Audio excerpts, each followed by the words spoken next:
Okay, so I've got a match today against my friend Kevin/BKC, probably one of the strongest PMP battlers in my opinion, and we've played a few times on PO, and I'm always really pressured because he makes me play at a higher level than I usually do.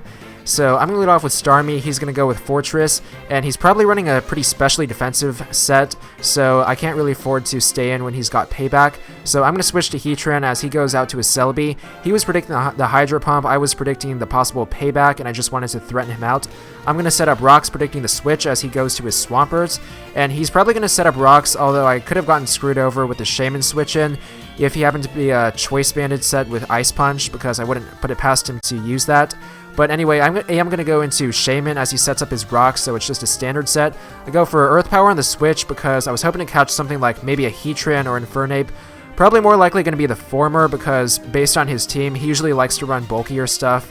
Sometimes even Semi-Stall depending on whatever team he's feeling like using. So even though I'm probably not going to be able to do too much, I'm just going to go for that Hidden Power Fire to get him down to right about half health. And he's going to go for a Leech Seed overpredict, thinking I'm going to go to my Heatran, but I'm actually going to send it in now on the Recover. I really wasn't predicting the Leech Seed, I just kind of wanted to do some damage to get him down to a little bit lower. I know that Celebi always has Recover, but I still wanted to just hit him for a little bit more damage before going out. So I'm actually going to go for Earth Power this time instead of my Fire Attack. I do use Flamethrower, by the way, because it's a lot more accurate than Fire Blast. And he actually sends in his Gyarados, so I basically hit nothing. I was sort of hoping to hit another Heatran switch in this time, because Heatran's the #1 Pokemon, so usually I try to hit it on a switch with Prediction, because it's a pretty valuable Pokemon to get rid of. So I'm going to go into my Suicune, he's going to double switch back out to his Fortress, and basically I thought that it was probably going to be some offensive set like bulky Dragon Dance, and in that case I really have to send in Suicune ASAP, because if I don't check it early with HP Electric and it gets too many boosts in, then it could potentially sweep my team with the right set. So I'm just going to get a few Calm Minds here, he's actually going to set up some entry hazards. Basically, I wasn't really sure if he was going to switch out to Celebi or not, but just in case he did, I wanted to have at least a couple of Calm Minds in so I could deal with it. But he does get up a few hazards, including Toxic Spikes, which is really bad for this team. Also gets off a Rapid Spin to get away my Stealth Rock. And I'm going to go for an Ice Beam at this point because I thought that he'd probably go to his Celebi to prevent me from getting in too many stat boosts. So I'm going to go for an Ice Beam predicting the switch, but he actually goes to his Gyarados. So I guess he was thinking that he was either going to be another Calm Mind or maybe a Hydro Pump. And if he's got hazards, he's definitely got a Spin Blocker as well, so I'm actually going to go for a Hydro Pump on the switch. I actually miss, unfortunately, but basically my reasoning was that he was going to send in his Rotom. It was probably going to be Scarfed, so if he sent it in on the HP Electric, he could probably trick me his Scarf, and then I'd be pretty crippled. He goes for a Stealth Rock here, and he told me after that this is pretty much out of courtesy because of the Hydro Pump miss. And I really don't need opponents to do that, although I appreciate it because, I mean, Hacks is really part of the game, so I really don't mind it at all.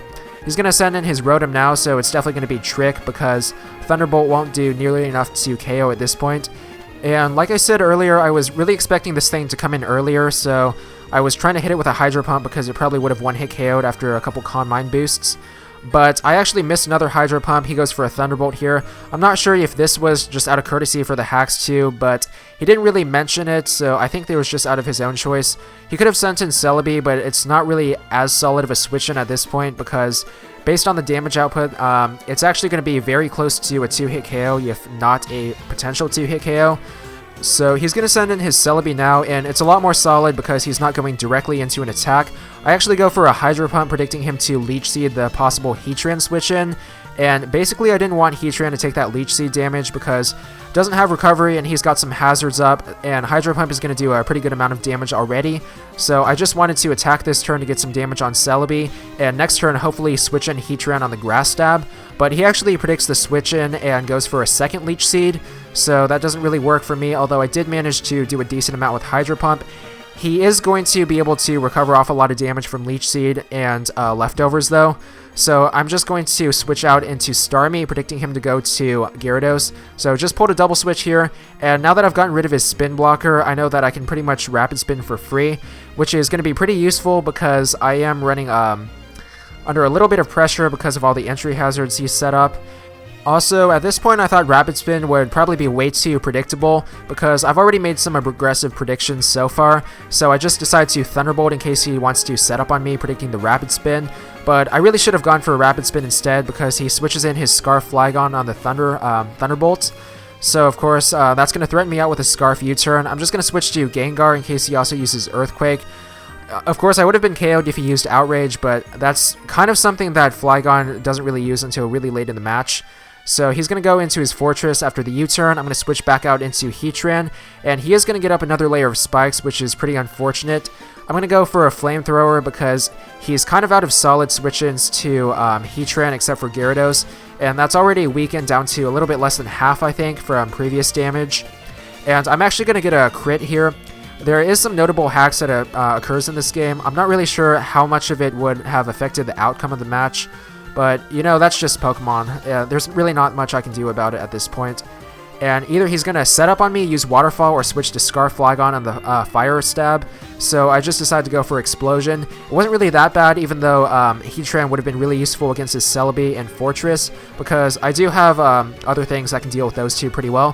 Going to send in Gengar, threaten his Celebi with a Shadow Ball, but actually go for a Focus Blast on the switch, because I was predicting him to go to a Fortress, and it is generally a pretty good switch in to Gengar, because it switches into his main stab pretty well, and with especially defensive spread, you can check it fairly reliably with Payback.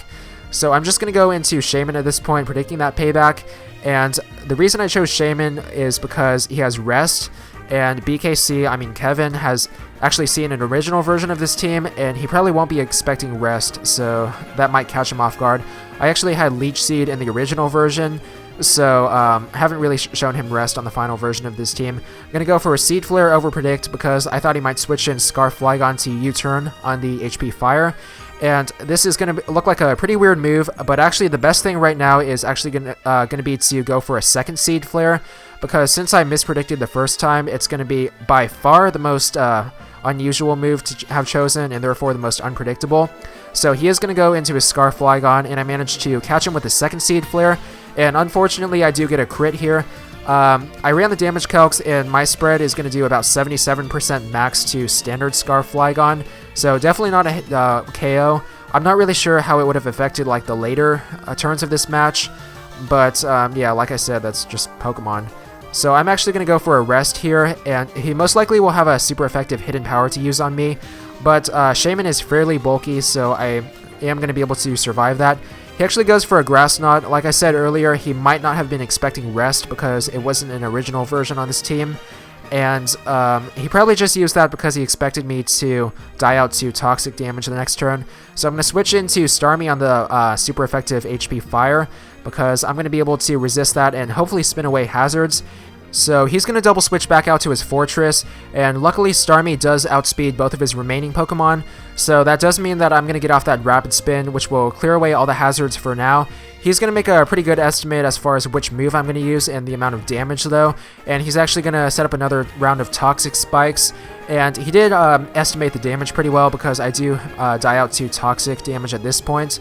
So Toxic Spikes was a pretty good choice on his part because it cripples a lot of my team members, so it's probably the best thing he could have done with only one turn of setup. So I'm going to go into Jirachi and just trick him, threatening the Fire Punch. So basically Celebi was going to be pretty annoying for the rest of this match, and I wanted to switch in my Jirachi to threaten the Fire Punch but trick him, because after I get rid of his leftovers, it's going to really put a damper on Celebi's ability to survive, so this will really make it easier to deal with in the long run. So he's going to go for the HP Fire as I go for the super effective Fire Punch, and that is going to hit both of his remaining Pokemon for super effective damage, so that's going to be pretty useful.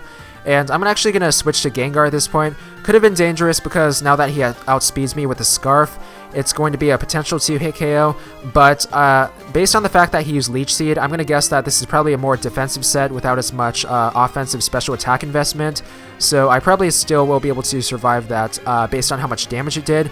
Going to Pain Split on the switch. I actually had a Explosion Mix Scar, so he might not have been expecting that either if he was expecting the original version of this team. I'm going to switch to Jirachi on the payback, and Jirachi is going to be a pretty useful switch-in right now because he's only got Toxic Spikes, and of course Jirachi is immune because of Steel, so I really don't have to worry about that. He's going to go back out to his Celebi. There's really nothing else that he can switch in right now, so as long as I spam Fire Punch, it's going to do a pretty good amount of damage to Celebi.